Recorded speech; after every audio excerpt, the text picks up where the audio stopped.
أعوذ بالله من الشيطان الرجيم بسم الله الرحمن الرحيم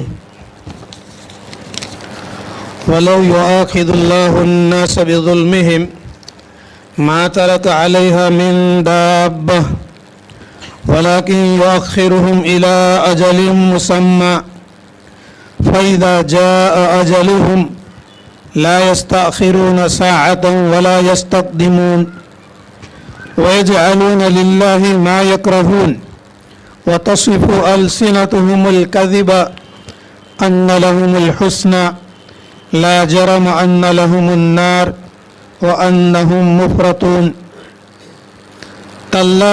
تالله لقد أرسلنا إلى أمم من قبلك فزين لهم الشيطان أعمالهم فهو وليهم اليوم ولهم عذاب أليم وما أنزلنا عليك الكتاب إلا لتبين لهم الذي اختلفوا فيه وهدى ورحمة لقوم يؤمنون والله أنزل من السماء ماء فأحيا به الأرض بعد موتها إن في ذلك لآية لقوم يسمعون وإن لكم في الأنعام لعبرة نسقيكم مما في بطونه من بين فرث ودم لبنا خالصا سائغا للشاربين ومن ثمرات النخيل والأعناب تتخذون منه سكرا ورزقا حسنا إن في ذلك لآية لقوم يعقلون وأوحى ربك إلى النحل أن اتخذي من الجبال بيوتا ومن الشجر ومما يعرشون ثم كلي من كل الثمرات فاسلكي سبل ربك ذللا يخرج من بطونها شراب مختلف ألوانه فيه شفاء للناس إن في ذلك لآية لقوم يتفكرون والله خلقكم ثم يتوفاكم ومنكم من يرد إلى أرذل العمر لكي لا يعلم بعد علم شيئا إن الله عليم قدير صدق الله العظيم. اللہ تبارک و تعالیٰ نے اس سے پہلی والی آیات کے اندر میں انسانوں کو متنبہ کیا تھا، چوکنا کیا تھا کہ اللہ تبارک و تعالیٰ کا عذاب جب آتا ہے تو اچانک آتا ہے، بغیر خبر دیے ہوئے اللہ تبارک و تعالیٰ کی طرف سے عذاب آتا ہے. کبھی آسمان پر سے آئے گا، کبھی زمین کے اندر میں زلزلے کی شکل کے اندر میں آئے گا، اور کبھی کسی نافرمان کو دھسا دیا جائے گا. اس طور پر اللہ تبارک و تعالیٰ کا عذاب آتا ہے. اور گزشتہ زمانوں کے اندر میں نافرمان قوموں کے اوپر میں مختلف قسم کے عذاب اللہ تبارک و تعالیٰ نے نازل فرمائے. ان آیات کے اندر میں جو بھی آپ کے سامنے تلاوت کی گئی، اس کے اندر میں اللہ تبارک و تعالیٰ فرماتے ہیں وَلَوْ يُؤَاخِذُ اللَّهُ النَّاسَ بِظُلْمِهِمْ مَا تَرَكَ عَلَيْهَا مِن دَابَّةٍ. اور اگر اللہ تبارک و تعالیٰ لوگوں کی پکڑ فرمائے، لوگوں کا مواخذہ کرے، بِظُلْمِهِمْ لوگوں کے ظلم کرنے کی وجہ سے. اب ظلم اس کی تفسیر پہلے بھی آ گئی، کفر یہ بھی ظلم ہے، شرک یہ بھی ظلم ہے، کسی کو ستانا یہ بھی ظلم ہے، اور ناحق کسی کو مارنا، حق دبانا یہ بھی ظلم ہے. یعنی اللہ تبارک و تعالیٰ کی نافرمانیاں سمجھو. سب سے بڑی نافرمانی اللہ تبارک و تعالیٰ کی سب سے بڑی نافرمانی اللہ کا انکار کرنا ہے، اللہ کو نہ ماننا ہے. اس کی نیچے والی نافرمانی شرک ہے، اللہ کو بھی مانے اور اس کے ساتھ دوسرے لوگوں کو بھی مانے. اس کو بھی ان الشرک لظلم عظیم کہا گیا کہ شرک یہ بھی بڑا ظلم ہے.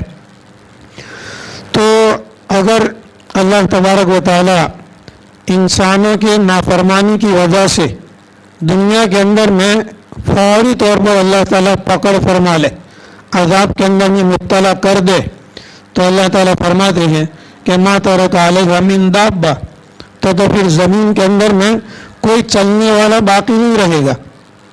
لو یؤاخذ اللہ الناس بظلمہم، اگر اللہ تبارک و تعالیٰ لوگوں کی پکڑ فرما لے ان کے ظلم کرنے کی وجہ سے، تو ما ترک علیہا من دابہ، اللہ تبارک و تعالیٰ زمین پر کسی چلنے والے جانور کو بھی باقی نہیں رکھے گا۔ اس کی تفسیر کے اندر میں مفسرین نے اور علماء کرام نے لکھا ہے کہ معصوم صرف انبیاء علیہ الصلاۃ والسلام کی ذات ہوتی ہے۔ معصوم کا معنی جن سے کبھی بھی گناہ نہ ہوا ہو، اور اہل سنت والجماعت کا یہ عقیدہ ہے کہ انبیاء علیہ الصلاۃ والسلام نبوت سے پہلے اور نبوت کے بعد، یعنی نبی بننے سے پہلے اور نبی بننے کے بعد معصوم تھے، کوئی بھی گناہ ان سے سرزد نہیں ہوا۔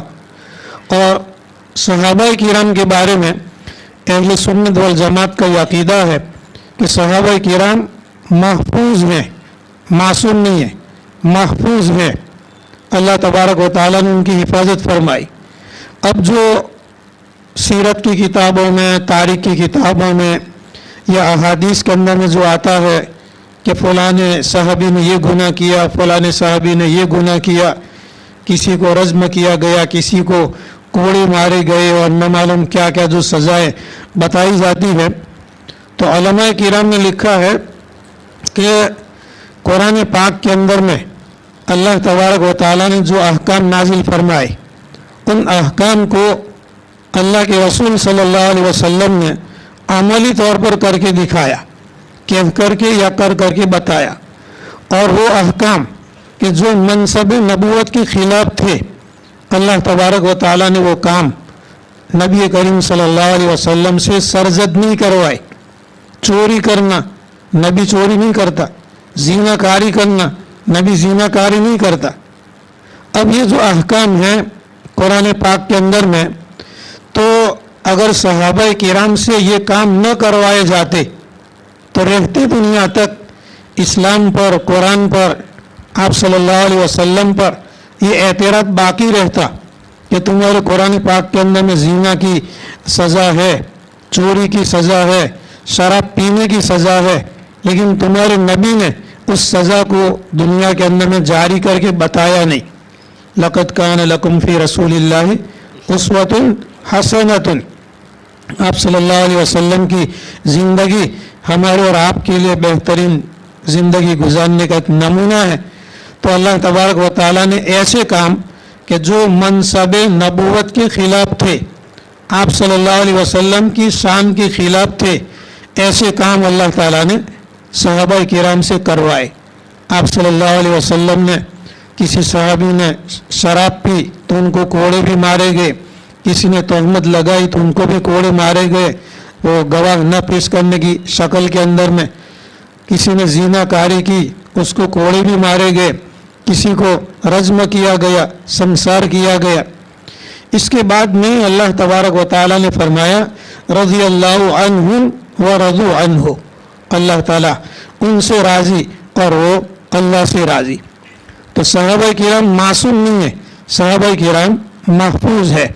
انبیاء علیہ الصلاۃ والسلام کی ذات معصوم ہے، فرشتے بھی معصوم ہیں، لا یعصون اللہ ما امرہم ویفعلون ما یؤمرون، کہ اللہ تعالیٰ کی نافرمانی نہیں کرتے فرشتے، اور ان کو جو حکم دیا جاتا ہے وہی وہ کرتے ہیں۔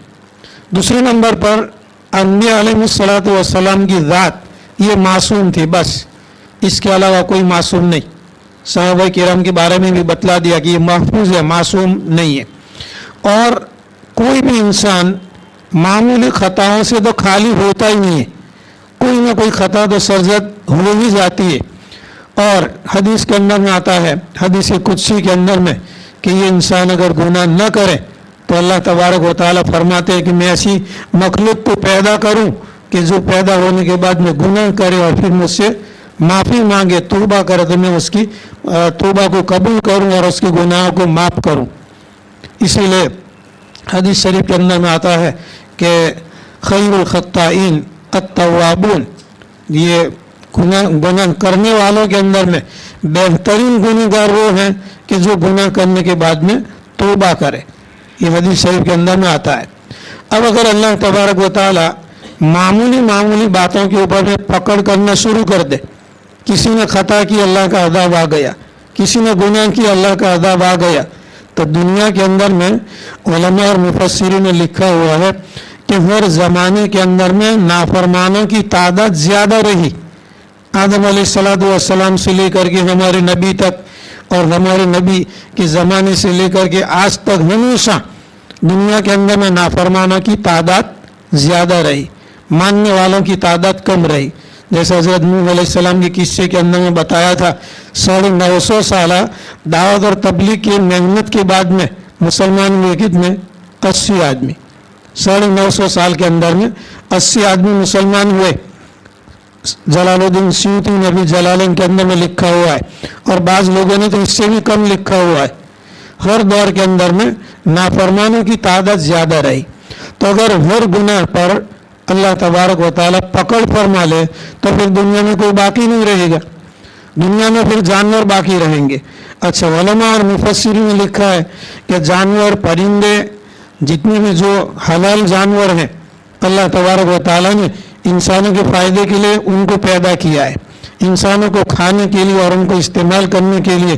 جیسا ابھی 2-3 دن پہلے بھی آیا تھا کہ جانوروں میں کچھ ایسے بھی ہیں کہ جن پر سواری ہوتے ہیں اور کچھ کھانے کے لیے کام لگتے ہیں اور مال سامان ڈھو کر کے ایک جگہ سے دوسری جگہ لے جاتے ہیں.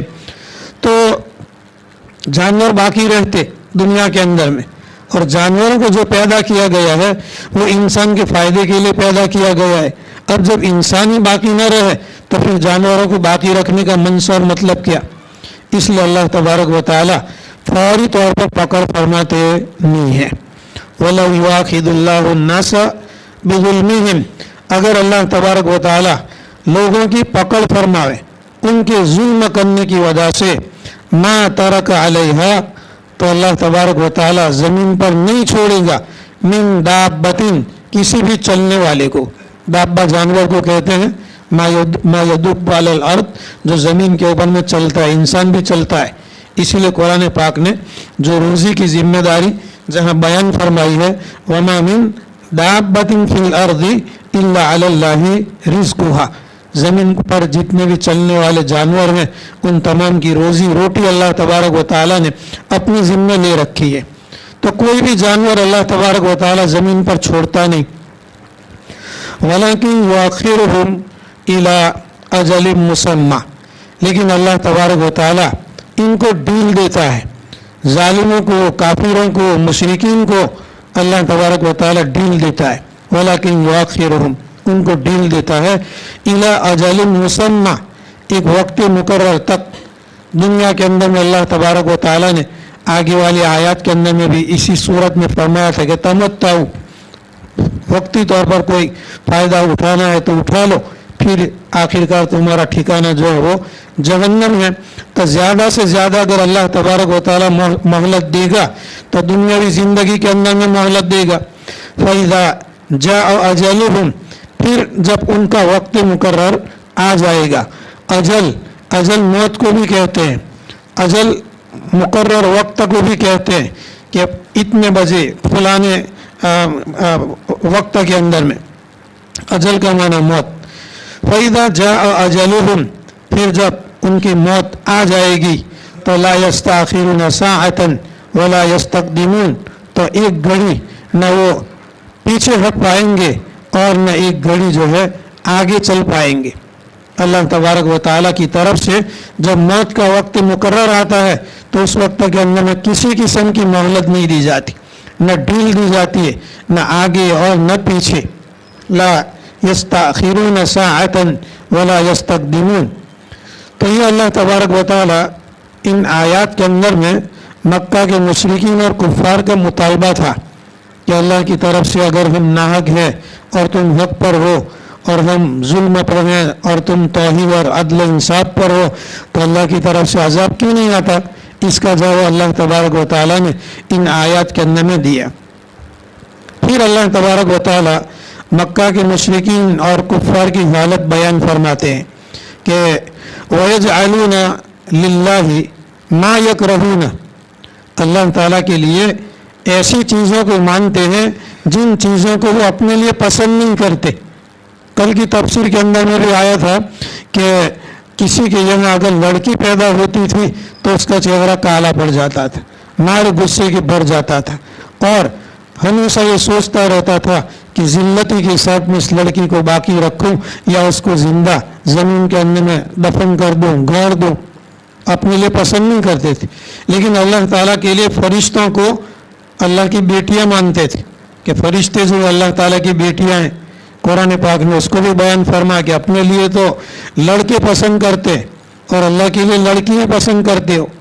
وَيَجْعَلُونَ لِلَّهِ مَا يَكْرَهُونَ، اللہ تعالیٰ کے لیے تو وہ چیزیں مانتے ہیں کہ جن کو اپنے لیے پسند نہیں کرتے۔ وَتَصِفُ أَلْسِنَتِهِمُ الْكَذِبَ، اور پھر اوپر سے ان کی زبانیں جھوٹ بولتی ہے۔ مکہ کے مشرکین اور کفار کی زبانیں جھوٹ بولتی ہے۔ کیا جھوٹ بولتی ہے؟ ایک تو یوں کہتے تھے کہ مرنے کے بعد دوبارہ زندہ ہونا نہیں ہے، مرنے کے بعد دوبارہ زندہ ہونا نہیں ہے، اور اگر مرنے کے بعد دوبارہ زندہ بھی ہوئے تو ہم جس طریقے سے دنیا کے اندر میں آگے ہیں، دنیا کے اندر میں مال والے ہیں، دنیا میں عزت والے ہیں، عہدے والے ہیں، تو آخرت کے اندر میں بھی اگر بالفرض و تقدیر، پہلا تو یہ کہ مانتے نہیں کہ مرنے کے بعد دوبارہ زندہ ہونا ہے، لیکن اگر مان لو جیسا کہ تمہارا عقیدہ ان مسلمانوں کا عقیدہ ہے کہ مرنے کے بعد دوبارہ زندہ ہونا ہے، تو ہم کو وہاں پر بھی ایسی عزت ملے گی جیسا دنیا کے اندر میں عزت ہے، وہاں پر مال دولت سب کچھ وہاں پر ایسا ہی ملے گا جیسا کہ دنیا کے اندر میں ہے۔ یہ جھوٹ بولتے تھے۔ وَتَصِفُ أَلْسِنَتُهُمُ الْكَذِبَ، اور ان کی زبانیں جھوٹ بولتی تھی۔ کیا بولتے تھے؟ یہ اللہ نے ذکر کیا کہ أَنَّ لَهُمُ الْحُسْنَى، آخرت کی زندگی بھی ان کے لیے ہے۔ حسنہ سے مراد آخرت کی زندگی، حسنہ سے مراد آخرت کی بھلائی، اور حسنہ سے مراد جنت۔ کہ اگر مان لیں کہ اگر مرنے کے بعد دوبارہ اگر زندہ ہونا ہی ہے تو أَنَّ لَهُمُ الْحُسْنَى، ان کے لیے آخرت کے اندر میں بھی جنت ملے گی۔ اس کو اللہ تبارک و تعالیٰ نے دوسری جگہ کے اندر میں ذکر فرمایا ہے سورہ سجدہ کے اندر میں۔ یہ جو آیت ہے اسی کی تفسیر کرو یا اسی کی تفصیل کرو کہ وَلَئِنْ أَذَقْنَاهُ رَحْمَةً مِنَّا مِنْ بَعْدِ ضَرَّاءَ مَسَّتْهُ لَيَقُولُنَّ هَذَا لِي وَلَئِنْ أَذَقْنَاهُ رَحْمَةً مِنَّا، اللہ تعالیٰ فرماتے ہیں کہ انسان کو اگر ہم ہماری طرف سے کوئی رحمت چکھاوے، کوئی اچھی چیز بتاوے، کوئی نعمت ان کو دے، من بعد ضراء مَسَّتْهُ، کسی مصیبت کے بعد یا کسی تکلیف کے بعد یا کسی بیماری کے بعد جو اس کو پہنچی۔ رحمت اور ذرہ یہ دونوں اس کی معنی اور مطلب جو ہے بڑے وسیع اور زیادہ ہیں کہ کسی کو اللہ تعالیٰ نے بیماری میں مبتلا کیا پھر رحمت یعنی تندرستی دے دی، کسی کو فقر و فاقہ میں مبتلا کیا ذرہ اور پھر اس کے بعد میں رحمت مالدار بنا دیا، کسی کو اللہ تعالیٰ نے ذلیل کیا اس کے بعد میں اللہ تعالیٰ نے عزت عطا فرمائی۔ تو یہ ان کا تذکرہ ہے کہ وَلَئِنْ أَذَقْنَاهُ رَحْمَةً مِنَّا مِنْ بَعْدِ ضَرَّاءَ مَسَّتْهُ لَيَقُولُنَّ هَذَا لِي، تو یہ مکہ کے مشرکین اور کفار کی تو میرے نصیب میں لکھا ہوا تھا، میری تقدیر کے اندر میں لکھا ہوا تھا، مال کا ملنا میرے تقدیر میں تھا، تندرستی کا ملنا میری تقدیر میں تھا، حکومت کا ملنا میری تقدیر میں تھا۔ وَمَا أَظُنُّ السَّاعَةَ قَائِمَةً، اور مکہ کے مشرکین اور کفار یہ کہتے تھے کہ میں یہ گمان نہیں کرتا کہ قیامت قائم ہونے والی ہے، قیامت آنے والے میں تو مانتا نہیں، اور اگر مان لو کہ قیامت آنے والی ہے اور قیامت کے بعد پھر دوبارہ اللہ تبارک و تعالیٰ کے یہاں زندہ بھی ہونا ہے، ایک تو میں مانتا نہیں، لیکن تمہارے عقیدے کے مطابق وَلَئِن رُجِعْتُ إِلَىٰ رَبِّي، اگر میرے رب اور پروردگار کی طرف مجھے दोबारा अगर लौटाया गया, जिंदा किया गया, तो अन्न ली इंदहु लल हुस्ना, तो बेशक मेरे लिए अल्लाह के पास में अलबत्ता हुस्ना होगी। ये जो इस आयत के अंदर में अल्लाह ताला ने बयान फरमाया कि वह तसिफ़ु अलसिनतुहुमुल कज़िबा अन्न लहुमुल हुस्ना, उनकी ज़बानें झूठ बोलती है कि आखिरत के अंदर में उनके लिए हुस्ना होगी। और यहाँ पर कहा गया कि वलइन रुजिअतु इला रब्बी, अगर मेरे परवरदिगार की तरफ मुझे लौटाया गया, दोबारा जिंदा किया गया, अन्न ली इंदहु लल हुस्ना, तो बेशक मेरे लिए मेरे रब के पास में हुस्ना होगी। अल्लाह तबारक व तआला मक्का के मुशरिकीन और कुफ़ार के इस झूठे दावे की तरदीद फरमाते हैं। ईमान वालों के लिए हुस्ना है, ईमान वालों के लिए जन्नत है, और काफिरीन और मुशरिकीन के लिए न जन्नत है और न हुस्ना है। अल्लाह ताला फरमाते हैं कि ला जरमा, यकीनन ये लोग जो कहते हैं कि अन्ना लहुमुल हुस्ना, उनके लिए अच्छा बदला होगा, उनके लिए जन्नत होगी, अल्लाह ताला फरमाते हैं ला जरम यकीनन अन्ना लहुमुन नार, बेशक उनके लिए नार है, नार यानी आग और जहन्नम, व अन्नहुम मुफरतून, और बेशक उनको वहाँ पर डाल दिया जाएगा और उनको छोड़ दिया जाएगा जहन्नम के अंदर में। तल्लाही लक़द अरसलना इला उममिन मिन क़ब्लिक, उसके बाद मक्का के मुशरिकीन और काफिरीन की हालत को अल्लाह ताला बयान करने के बाद नबी करीम सल्लल्लाहु अलैहि वसल्लम को जो उनकी तरफ से सताया जाता था, अल्लाह ताला फिर इस आयत के अंदर में नबी करीम सल्लल्लाहु अलैहि वसल्लम को तसल्ली देते हैं। और अल्लाह ताला खुद अपनी कसम खा कर के फरमाते, तल्लाही, खुदा पाक की कसम, अल्लाह की कसम। ये तल्लाही अल्लाह कसम खाता है, अल्लाह खुद कसम खाता है, तल्लाही अल्लाह की कसम, लक़द अरसलना, हम भेज चुके, इला उममिन मिन क़ब्लिक, आपसे पहले जितनी भी कौमें और उम्मतें गुजरी उनकी तरफ हम अंबिया अलैहिस्सलाम को भेज चुके। अंबिया अलैहिस्सलाम ने आकर के दावत और तबलीग के ज़रिया से हमारे अहकाम अपनी कौमों को और अपनी उम्मतों को बताया, लेकिन शैतान ने जो है दूसरे रास्ते के ऊपर में डाल दिया। फ़ज़य्यना लहुमुश्शैतानु आमालहुम, शैतान ने उनके अमाल को मुज़य्यन करके बताया। कुफ्र के अंदर में थे, शिरक के अंदर में थे, गुनाहों के अंदर में मुब्तला थे, जुल्म के अंदर में मुब्तला थे, और इन्हीं चीज़ों को शैतान ने अच्छा बतलाया। ये जो तुम कुफ्र करते हो यही सही है, ये जो शिरक करते हो यही सही है, ये जुल्म करते हो यही सही है। फ़ज़य्यन लहुमुश्शैतानु आमालहुम, शैतान ने उनके अमल को मुज़य्यन करके बताया। सूरह कहफ के अंदर में भी आता है ना, अल्लज़ीना ज़ल्ल सअयुहुम फ़िल हयातिद दुनिया व हुम यहसबूना अन्नहुम युहसिनूना सुन्ना, वो लोग कि जिनकी मेहनतें और जिनके अमाल और जिनकी कोशिशें रायगा गई, बेकार गई दुनिया के अंदर में, और जो बुरे अमाल करते हैं उन्हीं बुरे अमाल को वो अच्छा समझते हैं। वह हुम यहसबूना अन्नहुम युहसिनूना सुन्ना, अच्छे अमाल करते हैं। इस पर भी मुफस्सिरीन और उलमा किराम ने लिखा है कि अगर कोई आदमी गुनाह को गुनाह करके करता है, गुनाह को गुनाह समझ करके करता है, तो उसको तौबा की तौफीक होती है। किसी न किसी दिन उसके दिल के अंदर में अफसोस होता है कि ये मैं गुनाह के अंदर में मुब्तला हूँ, तो मैं तौबा करता हूँ, गुनाह को छोड़ देता है। लेकिन कोई गुनाह का काम है, कुफ्र है या शिरक है या अल्लाह ताला की नाफरमानी है, और उसको दीन का काम समझ करके करे, मजहब का काम समझ करके करे, तो फिर उसको तौबा की तौफीक नसीब नहीं होती। दुनिया के अंदर में जितने भी ईमान वालों के अलावा जितने भी बेईमान हैं, वो तमाम के तमाम अपने मजहब को और अपने दीन को सच्चा समझते हैं, जैसे कि हम और आप दीन इस्लाम को सच्चा मजहब समझते हैं।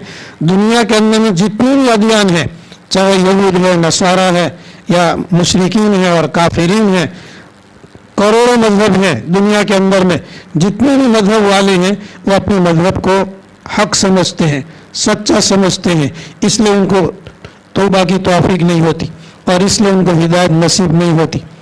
तो ये शैतान जो मुज़य्यन करता है, फ़हुव वलियुहुमुल यौमा, अल्लाह तबारक व तआला फरमाते हैं कि आज उनका दोस्त शैतान है। वलहुम अज़ाबुन अलीमुन, और उनके लिए दर्दनाक अजाब है। दावा करते थे मक्का के मुशरिकीन और कुफ़ार कि अगर मरने के बाद दोबारा ज़िंदा हुए भी तो हमको जन्नत मिलेगी। अल्लाह ताला कसम खा कर के फरमाते हैं कि यकीनन उनके लिए दर्दनाक अजाब है।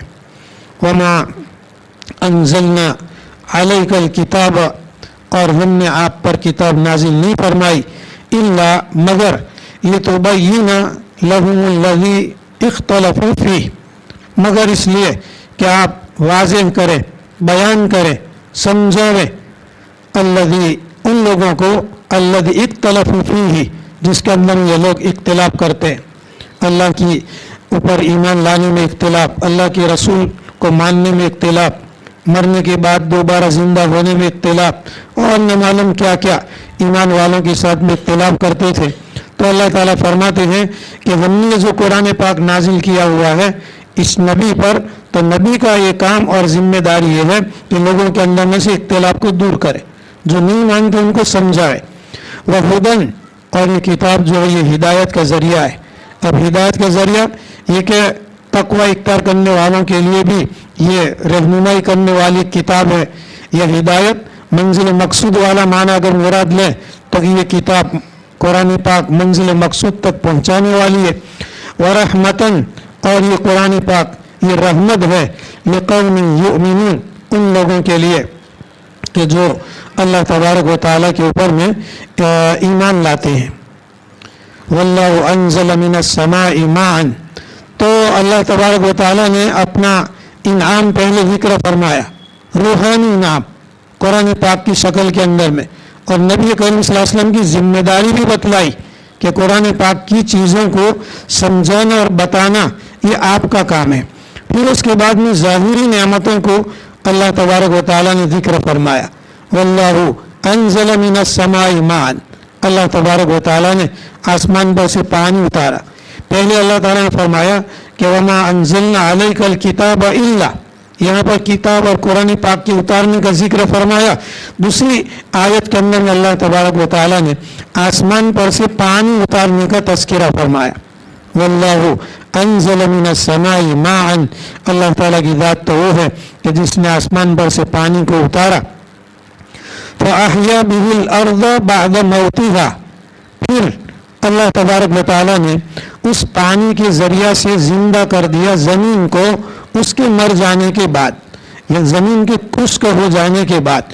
ज़मीन का खुश्क हो जाना ये ज़मीन का मर जाना है। दो चीज़ें अल्लाह तबारक व तआला ने यहाँ पर जिक्र फरमाई।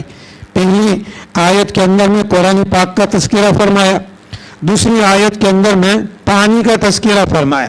जिस तरीके से आसमान पर से बरसने वाला पानी ये खुश्क ज़मीन को ज़िंदा कर देता है, इसी तरीके से आसमान से आई हुई किताब कुरान पाक की शक्ल के अंदर में ये मरे हुए दिलों को ज़िंदा करने वाली किताब है।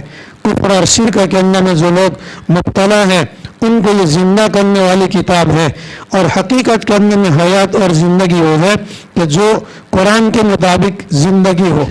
इसीलिए ये कुरान पाक जो सिर्फ हमारे और आपके लिए नहीं है, सिर्फ ईमान वालों के लिए और सिर्फ मुसलमानों के लिए नहीं है। ये कुरान पाक जो है पूरी इंसानियत के लिए अल्लाह तबारक व तआला ने उतारा है। दुनिया के अंदर जितने भी इंसान हैं, जहाँ कहीं भी रहने वाले बसने वाले हैं और जिस ज़बान को भी जानने वाले हैं, इनके लिए अल्लाह तबारक व तआला ने ये किताब नाजिल फरमाई है।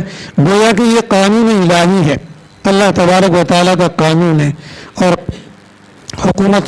हुकूमतों के अंदर में जो कानून बनाए जाते हैं पार्लियामेंट के अंदर में और उनकी मजलिसों के अंदर में, तो 5 साल के बाद में 10 साल के बाद में उन कानून के अंदर में तब्दीली करना पड़ती है। या कानून के ज़ाहिर होते ही बहुत से लोग उसकी मुखालफत करते हैं कि इसके अंदर में ये खराबी है, वो खराबी है, ये खराबी है, वो खराबी है, वगैरह वगैरह जो कानून बनाते हैं, तो उसके बाद में जो है उसके अंदर में तब्दीली करना पड़ती है। ये इसलिए कि ये कानून को बनाने वाला जो इंसान है उसकी अकल महदूद है, उसकी अकल लिमिटेड है। वो अपनी ज़िंदगी भर का सोचता है, उससे ज़्यादा वो सोचता नहीं। अल्लाह तबारक व तआला का इल्म अज़ली इल्म है और अल्लाह तबारक व तआला का इल्म अबदी इल्म है। अज़ल से लेकर के अब तक करोड़ों खरबों अरबों खरबों साल तक क्या होने वाला अल्लाह ताला को मालूम है। तो सारे ज़मानों को सामने रखकर अल्लाह तबारक व तआला कानून बनाता है, और कानून बना करके कुरान की शक्ल के अंदर में अल्लाह ताला ने इंसानों के लिए उतारे। तो इंसानों की कामयाबी इसी के अंदर में है कि इंसान जो इसको पढ़े और इसको गौर फिक्र करे। और सोशल मीडिया वगैरह के ज़रिए से भी पता चलता है कि बहुत से लोग हिंदुस्तान के अंदर में भी, दुनिया के अंदर में भी कुरान को इसलिए पढ़ते हैं ताकि मुसलमानों की मुखालफत करें, ताकि मुसलमानों के ऊपर में एतराज़ करें। मुसलमानों की मुखालफत और दुश्मनी के अंदर में कुरान पाक को पढ़ते ही समझते हैं, और आखिर के अंदर में वही लोग इस्लाम और ईमान के अंदर में दाखिल हो जाते हैं। तो एक बात और भी समझ लें कि आप सल्लल्लाहु अलैहि वसल्लम की उम्मत दो किस्म की, उम्मत इजाबा और उम्मत दावा। उम्मत इजाबत हम और आप है, और उम्मत दावत दुनिया पर बसने वाले जितने भी इंसान हैं वो सब के सब नबी करीम सल्लल्लाहु अलैहि वसल्लम की उम्मत है। इसी को उम्मत दावत कहते हैं। तो उम्मत दावत तक उम्मत इजाबा के लिए ज़रूरी है कि अल्लाह के अहकाम को पहुँचाए। कुरान की शक्ल के अंदर में, हदीस की शक्ल के अंदर में जो भी अल्लाह के अहकाम है वहाँ तक पहुँचाना ज़रूरी है। ये हमारी और आपकी कोताही है कि हम 11 तक अपनी बातों को पहुँचाते नहीं हैं। अब तो बहुत से उलमा किराम ये कहने भी लग गए और कहना शुरू कर दिया कि जो मदारिस की मुखालफत की जाती है या दारुल उलूम की और बड़े बड़े जामियात इस्लामिया की जो मुखालफत की जाती है, और यूँ कहा जाता है कि ये आतंकवाद के अड्डे हैं और इनको आतंकवाद सिखलाते हैं, तो इन 11 को बुलाना चाहिए और उनको दावत देनी चाहिए। और हर उस्ताद के सबक के अंदर में जहाँ कुरान और हदीस का सबक होता है वहाँ पर उनको बिठाना चाहिए और बताना चाहिए कि देखो ये कुरान, ये कानून इलाही है और अल्लाह क्या कहता है, तब जाकर के समझ में आएगा। तो अल्लाह तबारक व तआला फरमाते हैं कि वल्लाहु अंज़ल मिनस समाई माअन, अल्लाह तबारक व तआला ने आसमान पर से पानी उतारा, फअहया बिहिल अर्द बाद मौतिहा, उस पानी से ज़मीन को उसके मर जाने के बाद अल्लाह तबारक व तआला ने ज़िंदा किया। जिस तरीके से खुश्क-शुदा ज़मीन को अल्लाह तबारक व तआला ज़िंदा करता है, तरोताज़ा करता है, बारिश का पानी बरसता है, ज़मीन तरोताज़ा हो जाती है, इसी तरीके से मरने के बाद दोबारा ज़िंदा होने के लिए भी एक वक्त मुतय्यन होता है। हर चीज़ के लिए कोई न कोई वक्त मुतय्यन होता है। हज़रत मौलाना उमर साहब पालनपुरी रहमतुल्लाह अलैह भी फरमाया करते थे कि मुर्गी को अंडों के ऊपर में बिठाते हैं तो 22 दिन के बाद में उस अंडों के अंदर में से बच्चे निकलते। आज सुबह में मुर्गी को अंडों के ऊपर में बिठाया और शाम को देखने लग जाए कि बच्चा पैदा हुआ कि नहीं हुआ, नहीं होगा। 22 दिन के बाद में, 25 दिन के बाद में बच्चे पैदा होते हैं। इसी तरीके से ज़मीन के अंदर में अनाज गल्ला वगैरह जो डाला जाता है उसके लिए भी एक वक्त होता है, उस वक्त के बाद उसके अंदर में अनाज गल्ला वगैरह पैदा होता है। तो फरमाया करते थे कि इसी तरीके से मरने के बाद दोबारा ज़िंदा होने के लिए भी एक वक्त मुतय्यन है और मुकर्रर है। वो वक्त मुतय्यन और मुकर्रर जब आएगा तो अल्लाह तबारक व तआला फिर मुर्दों को ज़िंदा करेगा।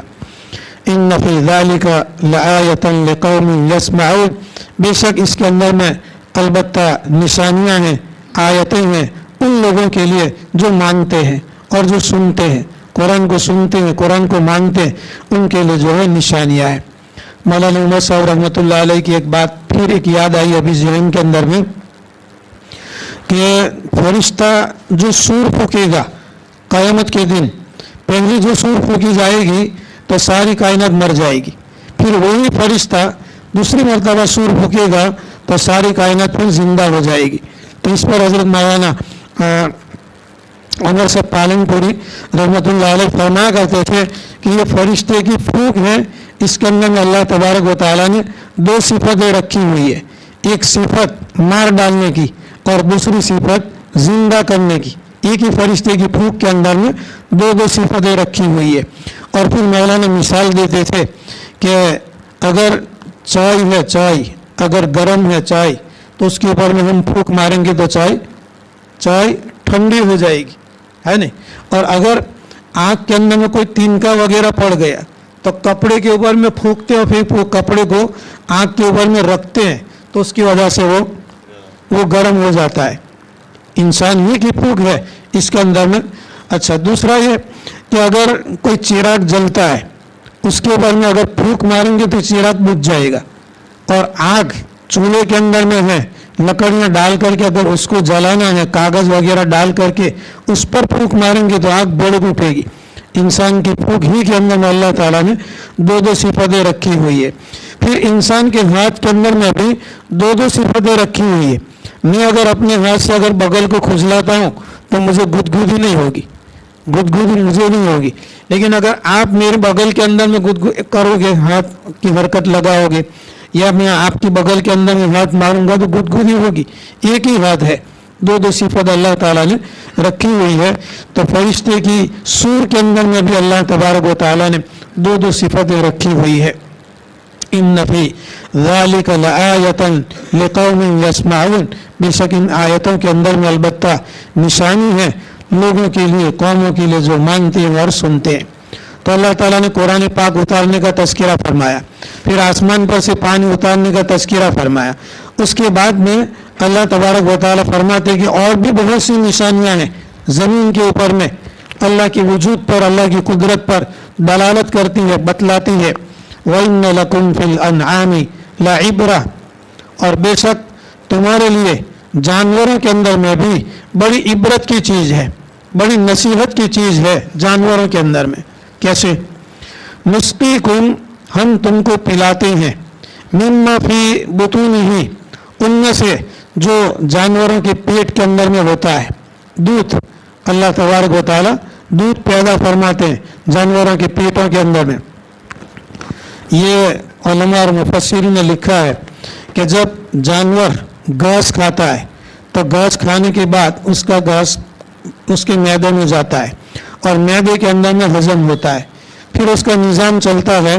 तो जो कचरा फुजला वगैरह जो होता है पेशाब पाखाने की शक्ल के अंदर में, वो मैदे के अंदर में नीचे बैठा रहता है।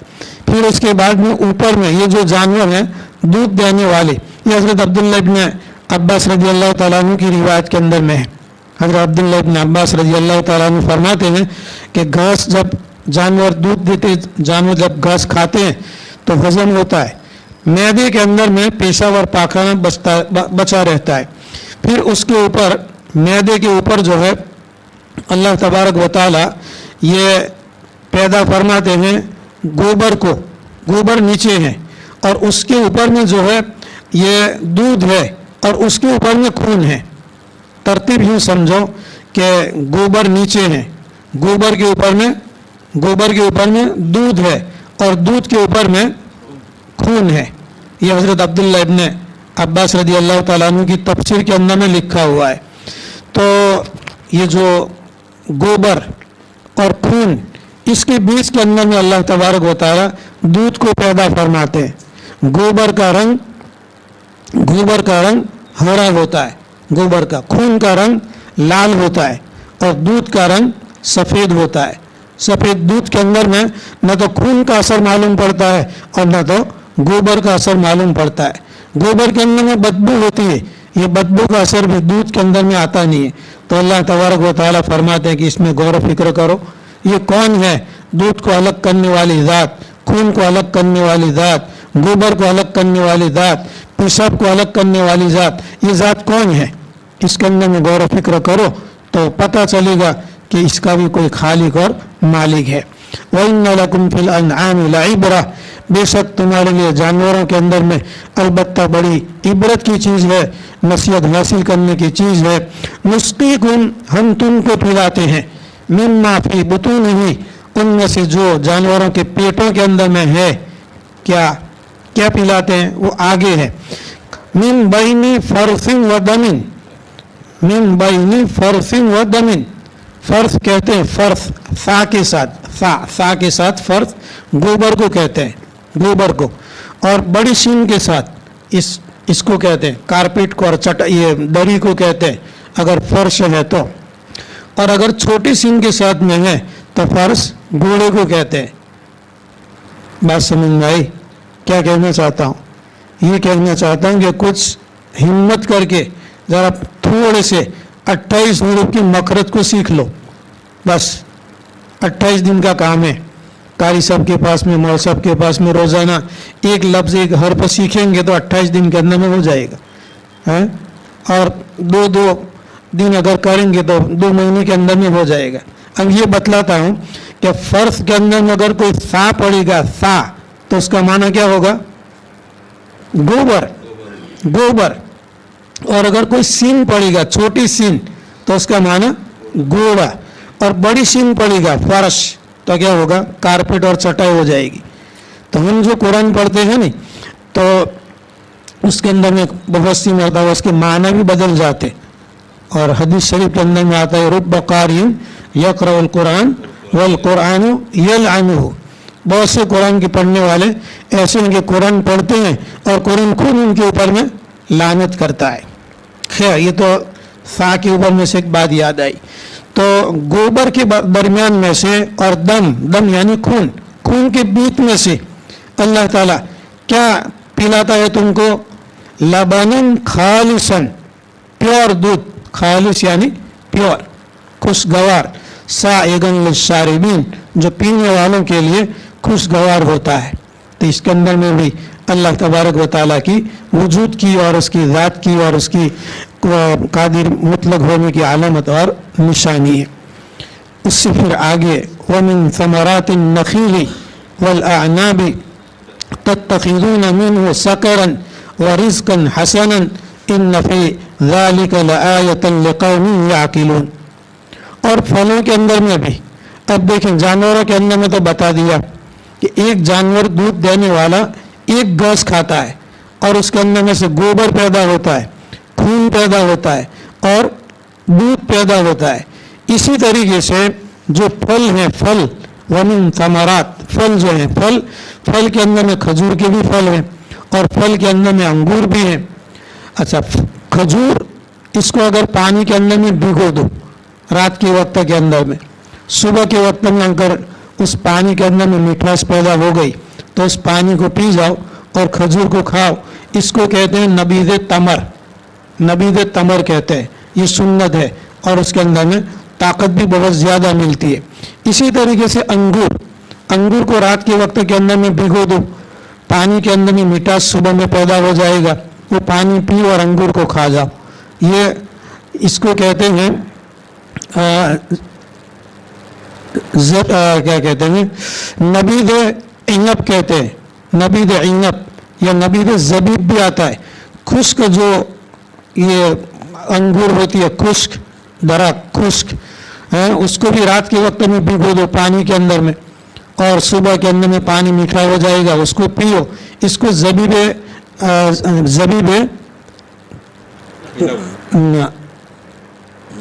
ये किशमिश को क्या बोलते हैं? नबीद ज़बीब बोलते हैं, ज़बीब ही उसको बोलते हैं किशमिश को। और नबीद तमर, नबीद इनब, नबीद ज़बीब बोलते हैं। लेकिन अगर पानी के अंदर में इसको अगर ज़्यादा रखते हैं, खजूर को ज़्यादा रखो, अंगूर को ज़्यादा रखो या किशमिश को ज़्यादा रखो 2, 3, 4 दिन तक, तो इसी के अंदर में नशा पैदा हो जाएगा और नशा पैदा हो जाएगा तो फिर उसके बाद में इसका पीना हराम हो जाएगा। इसके अंदर में भी जिस तरीके से अल्लाह तबारक व तआला ने जानवरों के पेटों के अंदर में गोबर और खून के बीच से खालिस दूध हलाल जायज़ निकाला, इस तरीके से इन दो के बीच के अंदर से भी अल्लाह तबारक व तआला ने इंसानों के लिए रोज़ी पैदा फरमाई। ये है खजूर के फल और अंगूर। तत्तखिज़ून मिन्हु सकरन, तुम उससे नशा बनाते हो, नशा बना करके पीते हो। अच्छा, पहले ज़माने के अंदर में शराब हराम नहीं थी, मदीना मुनव्वरा जाने के बाद में शराब हराम हुई और पहले शराब अरबों के यहाँ दस्तरखान के ऊपर में ऐसी पी और पिलाई जाती थी जैसा कि हमारे यहाँ ठंडा पिलाया जाता है, इस तरीके से। तो अल्लाह तबारक व तआला ने नशे की चीज़ पैदा फरमाई, व रिज़्क़न हसनन, और हलाल और पाकीज़ा रोज़ी भी उसके अंदर में अल्लाह ताला ने पैदा फरमाई।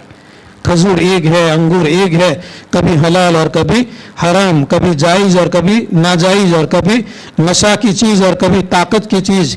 इन्न फ़ी ज़ालिका लआयतन लिक़ौमिन याक़िलून, बेशक اس کے اندر میں البتہ نشانی ہے ان لوگوں کے لیے جو عقل رکھتے ہیں، لقوم یعقلون، جو عقل رکھتے ہیں۔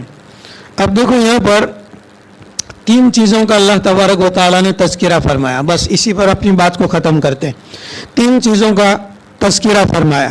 پہلے اللہ تبارک و تعالیٰ نے تذکرہ فرمایا وَأَنزَلْنَا عَلَيْكَ الْكِتَابَ، اس کے اندر میں آیت کے اخیر کے اندر میں ہے کہ وَهُدًى وَرَحْمَةً لِقَوْمٍ يُؤْمِنُونَ، یہ قرآن پاک ہدایت ہے، رحمت ہے ان لوگوں کے لیے جو ایمان رکھتے ہیں۔ پھر اس کے بعد آسمان پر سے پانی برسانے کا اللہ تعالیٰ نے تذکرہ فرمایا۔ یہاں آیت کے اخیر میں فرمایا إِنَّ فِي ذَلِكَ لَآيَةً لِقَوْمٍ يَسْمَعُونَ، بے شک اس کے اندر میں البتہ نشانی ہے ان لوگوں کے لیے جو سنتے ہیں اور مانتے ہیں۔ اور یہاں یہ دودھ کا تذکرہ فرمایا اور اس کے بعد میں پھلوں کا تذکرہ فرمایا۔ اس کے اخیر کے اندر میں فرمایا إِنَّ فِي ذَلِكَ لَآيَةً لِقَوْمٍ يَعْقِلُونَ، بے شک اس کے اندر میں البتہ نشانیاں ہیں ان لوگوں کے لیے جو عقل رکھتے ہیں۔ لِقَوْمٍ يَعْقِلُونَ، لِقَوْمٍ يَسْمَعُونَ، مانتے ہیں، کرتے ہیں اور سمجھ بوجھ رکھتے ہیں۔ علماء کرام نے لکھا ہے کہ یہ شراب، اس کو عربی کے اندر میں خمر کہتے ہیں، اور خمر کا معنی ہے ما یخامر العقل، جو انسان کی عقل کو ڈھانپ دے، انسان کی عقل کو چھپا دے۔ اسی لیے آدمی جب شراب پیتا ہے تو اس کی عقل چلی جاتی، عقل مغلوب ہو جاتی ہے، نہ معلوم زمین آسمان نظر آتی ہے اور آسمان اس کو زمین نظر آتی ہے۔ تو خمر کو خمر اسی لیے کہا گیا کہ یہ عقل کو ڈھانپ دیتی ہے، اور شراب کے پینے کی وجہ سے عقل ختم ہو جاتی ہے۔ اور یہ نشانیاں جو ہے ان لوگوں کے لیے ہیں جو عقل رکھتے ہیں، یعنی جو شراب نہیں پیتے ہیں، ان کے لیے یہ نشانیاں ہیں۔ إِنَّ فِي ذَلِكَ لَآيَةً لِقَوْمٍ يَعْقِلُونَ۔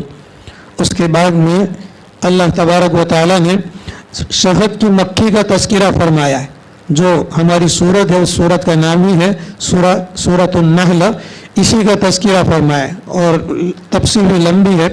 وَأَوْحَى رَبُّكَ إِلَى النَّحْلِ، اس کے اندر میں شہد کی مکھی کا اللہ نے تذکرہ فرمایا۔ آئندہ کل انشاءاللہ عرض کریں گے۔